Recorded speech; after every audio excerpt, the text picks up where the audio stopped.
Preston Pierce, Psychology 101 Final.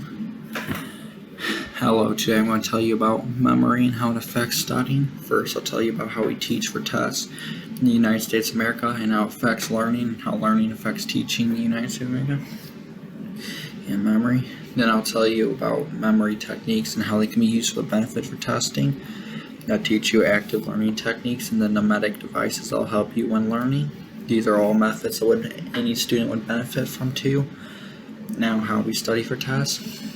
Nowadays, it's not uncommon for students to cram the night prior to a test. Cramming is when you try to learn and remember all the content needed for a test right before a test, hence cramming it in. Cramming is not very effective as students mostly forget what they cram. There is a metaphor where learning is like water filling up a jug until it overflows. The metaphor being water is knowledge, and the jug is the mind, and when it is overflowing, it is information overload. So you need some time to let the knowledge evaporate or drain. This doesn't really happen while cramming. This is not very good for the students as they practice, as the mind is not designed to receive so much repetitive knowledge at once. Like, same way your body throws out most of the stuff you see during the day. If all you'll do is learn, you won't learn anything. Also, students are taught in school in an inefficient manner where teachers retell content lectures from a book commonly, and the students commonly forget. Also, in the United States of America, one of the sources of these problems is the No Child Left Behind Act, which led to many schools only teaching to the test that gets their school's funding. The school is just telling the students the answers to the test. Things that could be better and that some schools are implementing right now is coming back to a topic we previously learned. The more you hear about a topic, the more likely you are to remember it.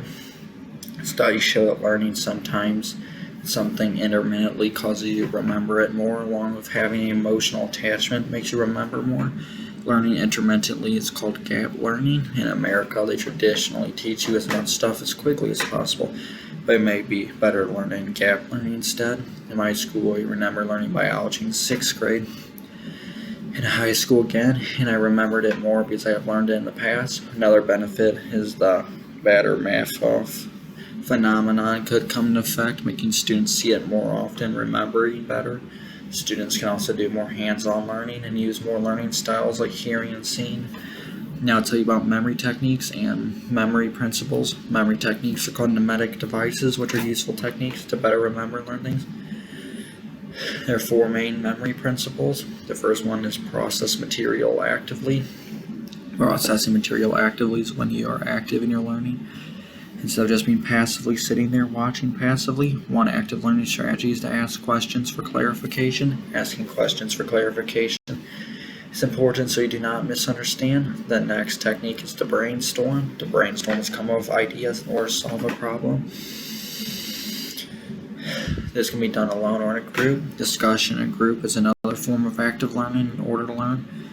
As a surprising form of active learning, teaching. You can only teach if you have a complete understanding of something, and teaching is an effective way to see gaps in your knowledge while doing something. Journaling is also a form of active learning. Mostly you learn by yourself and thoughts and feelings, for example. It can also be done for other things. Group work can enhance learning in any group, as everyone in the group has something else to fill the gaps in their knowledge and quick access to questions.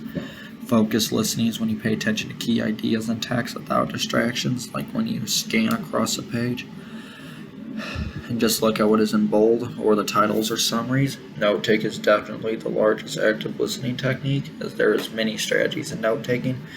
The strategies in note-taking is annotating. One of the strategies is annotating, when you add notes directly to source material for better understanding. Like writing directly in your book is a good example of annotation. Annotation is also a good form of note-taking too. The 4 common forms of note-taking that we use with students are the list technique. The list technique is when you use lists to use phrases or just write down what your teacher says word for word. List is a natural technique. Almost every student does naturally. However, you may not be able to stay up and listen. It's slow and inefficient. The next form of note-taking is the outlining method. This method, the outlining method, is a more effective method, and students may benefit more from using it in class. The outline method is one of the most common methods, is generally superior to the list technique. The outline method is when you make an outline to structure notes mostly just by using limited parts, like the title name, and making a structure to build upon. It is logical and straightforward. For example, you could have your title and then your subtitle, parts A and B, and so on. Then you have concept maps. The concept maps is when you make a graphical maps of ideas and bubbles and connect them. Some students may benefit from the structure more than others. It is quite good at showing connections. However, it is not as good as being in depth. It's just hard to fit on the page more than just the title of the thing. The concept map. The bubbles are called nodes, which are connected by lines or arrows called arcs. The last one, but most developed one, is the Corel method. There's many versions of the Corel method, and all of them can be effective. However, the most common one is the two columns method. The two columns method is done by making one column on the right that's big and about 7 lanes long. Here on the right, you write the important things to remember. On the left, you make the questions column, which is just keywords to remember. Now I'll tell you about some common mnemotic devices. First one's rehearsal. Rehearsal is when you deliberately try to remember information deliberately. A good example of rehearsal is forcing yourself to remember to do your psychology class 101 final tonight before it is due, without any reminders and before it is too late. The next one is chunking. Chunking is when you chunk up information to smaller parts so you can remember better. It is an odd phenomenon of the human mind to remember phone numbers better in pieces. This is why they have dashes in front of them when you would not see them normally, like barcodes don't. You can also see this on highways, where different highways tell you if they're interstates or not, as an extra piece of information makes you remember them. You can also fill your information you already know to something in your own mind that you already know. By connecting them, you can remember better. This method is called elaborative rehearsal. Finally, there's mnemotic devices. There's many mnemotic devices, which are a subset of mnemetics as a whole. Mnemotic devices are just any method used to remember knowledge more effectively than normal. Which makes them different from memory form is that mnemotic devices are an organized form of information that's encoded to be better understood. One common example of mnemotic device is look at your hands. The knuckles are 31 days, months, and the divots are 30-day months, with the exception of February. Because February is 28 days, except in a leap year where it's 29 days. There is almost an endless amount of mnemonic devices, like one for memories.